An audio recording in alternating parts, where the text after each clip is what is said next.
Pozdrav svima i dobrodošli na moj kanal gdje ću vam danas reći svoje prve dojmove o najnovijem izdanju kuće Creed, a to je Viking Cologne. Nakon Aventusa, Viking je drugi miris ovog brenda koji je dobio svoju Cologne verziju i koja je upravo izašla na tržište. Prodaje se naravno kao miris za muškarce, dizajnirali su ga Olivier i Erwin Creed, a spada u kategoriju aromatičnih fužer mirisa.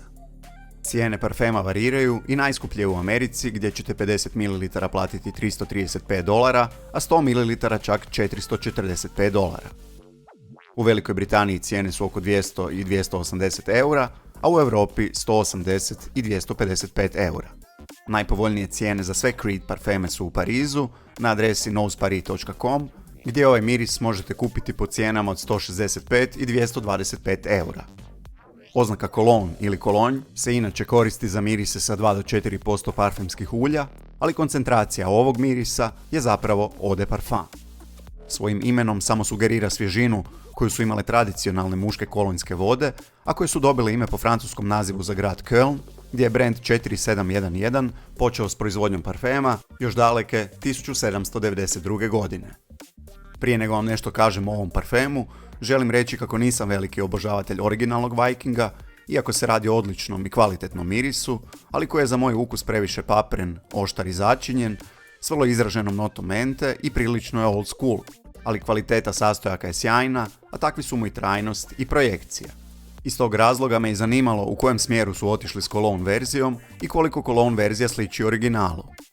Erwin Creed za ovaj miris kaže da je njihova ideja bila napraviti drukčiji, ljetni Viking, a ovo su note koje su upotrijebili u stvaranju ovog parfema.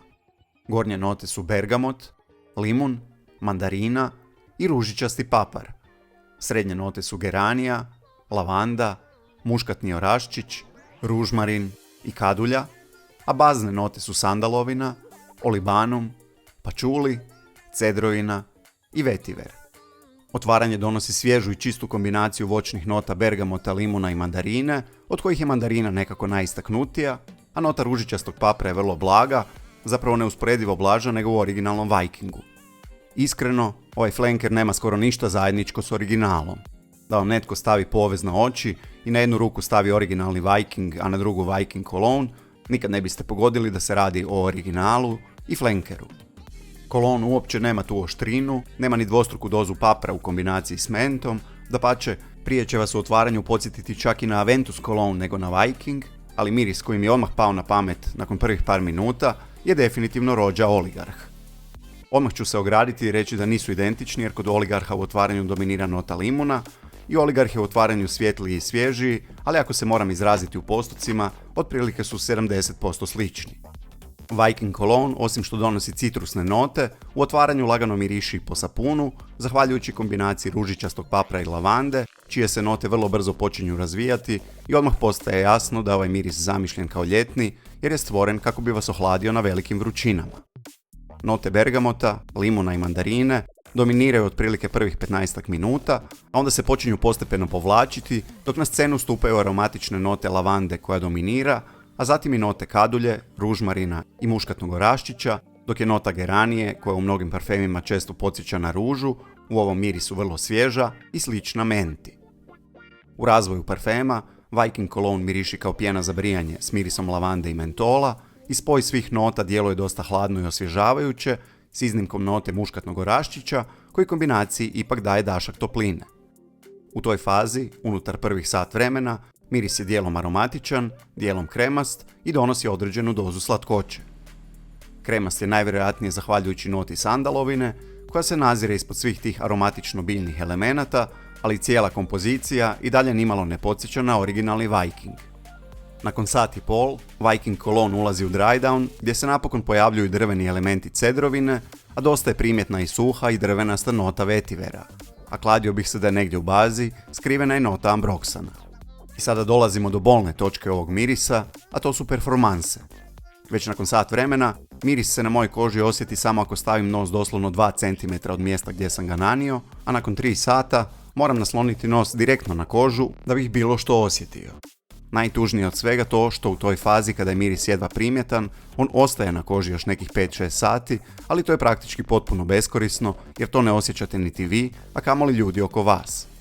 zato ću reći da je realna trajnost maksimalno 3 do 4 sata, ali službeno se miris grčevito drži na koži nekih 8 sati. Projekcija je također loša i traje nekih sat vremena, a performanse djeluju još mizernije ako paralelno uspoređujete originalni Viking i Viking Cologne, jer originalni Viking ima barem 3 puta bolje performanse od flankera. Viking Cologne je puno mekši, dopadljiviji i jednostavniji od originala i očito bi trebao biti novi ljetni hit kuće Creed, kao miris koji je moderniji i privlačniji mlađoj publici. Kažem trebao bi, jer moram reći da ga ja osobno ne bih kupio ni da je upola jeftiniji, jer su mu performanse nedopustivo loše. Kao i uvijek, ostavljam mogućnost da će ovaj miris na nekoj drugoj koži trajati duže i zato ga morate obavezno isprobati prije nego donesete svoj vlastiti sud o njemu. Miris kao miris je ugodan i ako ga netko oko vas uspije osjetiti, sigurno će izmamiti komplimente. Po mom sudu, stvoren je prije svega za nošenje danju, bilo to formalno ili neformalno. Isto tako, ako volite rođa Oligarh, otvaranje će vam se sigurno svidjeti, ali tu svaka daljnja sličnost prestaje, jer je Oligarh za Viking Cologne drugi svemir i po pitanju kvalitete i po pitanju performansi. Ako ste s druge strane ljubitelj originala, Cologne s njim nema puno dodirnih točaka, jer je originalni Viking i puno kompleksniji, odvažniji, ima puno više karaktera, a u smislu trajnosti i projekcije, barem opravdava svoju visoku cijenu. Da skratim priču, ukoliko ste u potrazi za novim ljetnim parfemom i gledate kako i gdje potrošiti više od 200 eura, ja ih na vašem mjestu ne bih potrošio na Viking Cologne, a vi ga probajte pa mi javite u komentarima jesam li bio u pravu ili nisam. Vidimo se opet uskoro, bit će tu sigurno još ljetnih parfema, a do tada lijep pozdrav i čuvajte se. Bok!